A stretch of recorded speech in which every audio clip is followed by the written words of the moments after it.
Assalamualaikum warahmatullahi wabarakatuh. Perkenalkan, nama saya Jovi Renanda dari Agribisnis Universitas Bangka Belitung. Di sini saya akan menjelaskan mengenai strategi saluran distribusi. Sebelumnya kita harus paham dulu apa itu distribusi. Distribusi adalah kegiatan pemasaran yang berusaha memperlancar dan mempermudah penyimpanan barang dari produsen ke pembeli sesuai kebutuhan.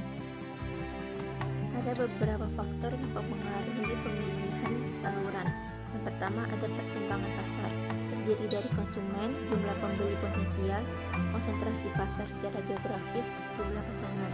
Yang kedua pertimbangan barang, yang terdiri nilai unit, mudah rusaknya barang, besar dan berat barang, harus banyak jaringan yang lebih luas. Yang ketiga pertimbangan perusahaan, terdiri dari sumber pembelanjaan, pengalaman dan kemampuan manajemen, pengawasan saluran, dan pelayanan yang diberikan oleh penjual.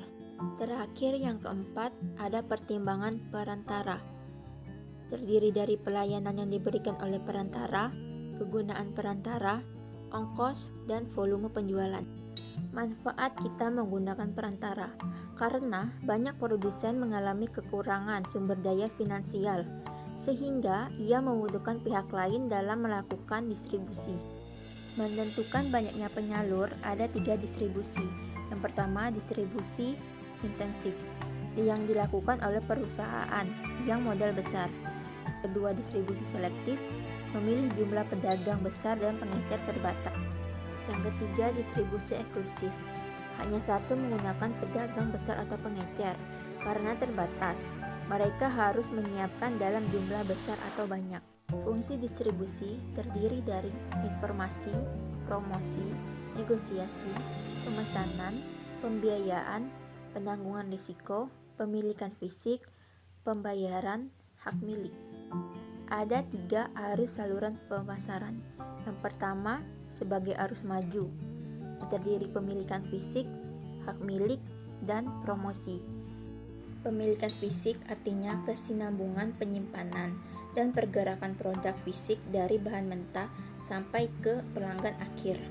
Hak milik artinya transfer kepemilikan sebenarnya dari suatu organisasi, orang ke organisasi atau orang lain.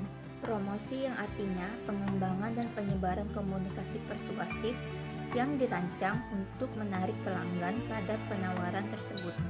Yang kedua sebagai arus mundur, yang terdiri dari pemesanan, pembayaran. Pemesanan yang artinya komunikasi dari para anggota saluran pemesanan ke produsen mengenai minat untuk membeli. Pembayaran yang artinya arus pembayaran atau uang kepada penjual atas jasa atau produk yang telah diberikan dapat melalui bank dan institusi keuangan lainnya. Yang ketiga, sebagai arus maju dan arus mundur yang terdiri dari 4 bagian. Yang pertama informasi, negosiasi, pembiayaan, dan pengambilan.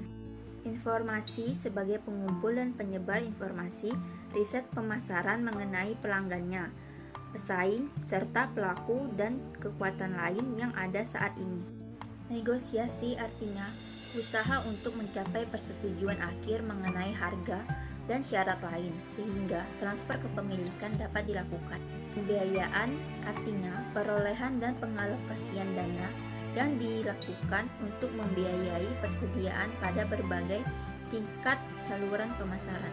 Pengambilan risiko ialah penanggungan risiko yang berhubungan dengan pelaksanaan fungsi saluran pemasaran tersebut. Distribusi produk terdiri dari 2. Yang pertama, saluran distribusi, yaitu untuk mengalihkan kepemilikan produk dari produsen pada pembeli. Yang kedua, distribusi fisik, kegiatan memindahkan barang dalam jumlah tertentu ke suatu tempat tertentu dan dalam jangka waktu tertentu pula. Kegiatan distribusi fisik terdiri dari transportasi, pergudangan, pusat sediaan, penanganan produk, pemasanan pesanan, dan pengemasan. Mungkin hanya itu saja yang dapat saya sampaikan. Saya akhiri, wabillahi taufiq wal hidayah. Wassalamualaikum warahmatullahi wabarakatuh.